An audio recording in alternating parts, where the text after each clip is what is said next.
सुनो, एक तुम ही हो जो बिट्टू आपा को इस हैसियत से निकाल सकती हो। मेरे लिए भी कल सिर्फ तुम ही थे जो मुझे उस मसले से निकलवा सकते थे। अरे मिट्टी डालो पुरानी बातों पर। बिल्कुल भी नहीं। जब तक बीएमओ वाला मसला हल नहीं हो जाता ना, मुझसे किसी भी फेवर की तवक्को मत रखना। अच्छा, कल तो बड़ा चैलेंज करके गई थी। हाँ तो मैं कौन सा पीछे हटी हूँ? आज तुम खुद ही आए हो मुझसे फेवर लेने। 2 मिनट में हल कर सकता हूँ तुम्हारा मसला। लेकिन बिट्टू आपा का जो मसला है ना, वो 2 मिनट में हल होने वाला नहीं है। तो मुझे बस एक बात बताओ, तुम बिट्टू आपा को खुश देखना चाहती हो या नहीं? जाहिर है फुप्पो है वो मेरी। तो फिर बस तुम्हारे हाँ की जरूरत है। बाकी सारा पेपर वर्क ना मैं खुद कर चुका हूँ। किसी को भनक भी नहीं पड़ेगी कि इसके पीछे मैं या तुम हो। ठीक है, तो फिर सुलह करवाओ मेरी भी अम्मा से। लेकिन ये याद रखना अच्छी तरह, तुम्हारे घर चलकर नहीं आऊंगी मैं। हाँ हाँ पता है। ऐसा करो, गौहर के फ्लैट आ जाओ। उसकी अम्मी और बबली नहीं है, मैं भी अम्मा को लेकर आता हूँ। पक्की बात है? असफन मुनीर मर तो सकता है, लेकिन अपनी जबान से नहीं पीछे हट सकता। मुझे तो फिल्मों में होना चाहिए। चलो आओ, बर्गर खिलाता हूँ, माय ट्रीट। अरे चलो चलो, अपनी चीजों के पैसे मैं खुद देती हूँ। मानूर शुजा, इतनी बड़ी डील होने के बाद इतना छोटा हिसाब किताब ना तुम्हें जेब नहीं देता। Come on, my treat. खुदा ना खास्ता, ये मरने वाला तो नहीं है? क्या कहा?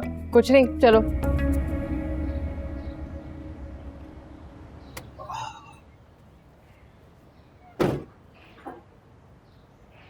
चलें। यहाँ क्यों ले आया है मुझे? बीमार बंदे की आदत का बड़ा सवाब है भी अम्मा। अच्छा, मैं तो जैसे कि बहुत सेहतमंद हूँ तो मुझे उठा के यहाँ ले आए। अब मैं क्या करता? गौहर ने जिद लगाई हुई थी कि बी अम्मा के हाथ का ही सूजी का हलवा खाऊंगा। कल रात से कुछ नहीं खाया बेचारे ने। पता नहीं उसकी माँ को क्या सूझी, बीमार बच्चे को छोड़कर चली गई।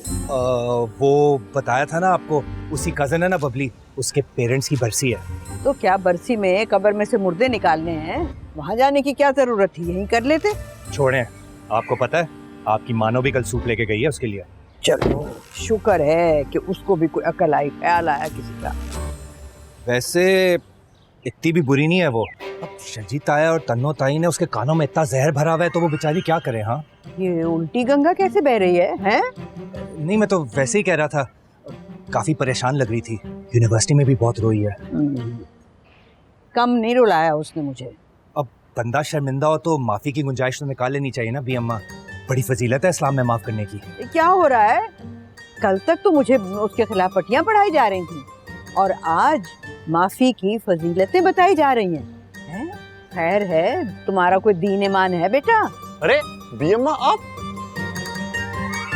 What a surprise. ओए तो इसलिए कह रहे थे जल्दी खा रहा। ये तो हट्टा कट्टा फिर रहा है। गफ्फर, तू तो कह रहा था तेरा पेट खराब है, बी अम्मा के हाथ का सूजी का हलवा खाना है। अम्मी नहीं है, लाहौर गई नहीं है। जी जी, अम्मी गई नहीं है, लाहौर नहीं, चकवाल गई हुई है शादी पर। सच सच मुझे बताओ, ये क्या थिएटर चल रहा है यहाँ? बताता हूँ भी अम्मा, आप अंदर तो चलें प्लीज, आए ना। चल चले अंदर चेक कर। सारी बकवास तो मुझे पहले नहीं बता सकता था। मुझे लगा आंटी और बबली घर नहीं है, तू हैंडल कर लेगा। तो पहले जाकर बी अम्मा को हैंडल कर, मैं कुछ ठंडा लेकर आता हूँ उनके लिए। पहले उस खाला आफत की परकाला को तो देख लूं, पता नहीं कहाँ फौत हो गई है वो।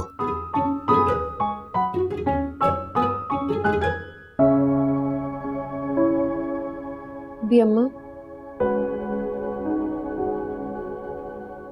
जब तुम पैदा हुई थी ना, तो नर्स ने इन्हीं हाथों में दिया था तुम्हें। I'm sorry भी अम्मा। और अब फिर इतनी बड़ी हो गई कि इन्हीं हाथों को जोड़ के अपने बाप से माफिया मंगवाना चाहती है। मुझे माफ कर दे भी अम्मा, मुझसे बहुत बड़ी गलती हो गई है। कसम से सब कुछ मैंने बाबा की मोहब्बत में किया था। तो रातों से सोई नहीं हूँ मैं, इसलिए आपको यहाँ बुला लिया। वाह, बड़ी अन्ना है ना तुम्हारे अंदर। खुद नहीं आ सकी तो बूढ़ी दादी को बुलवाया कि वो आके माफी मांगे। वाह।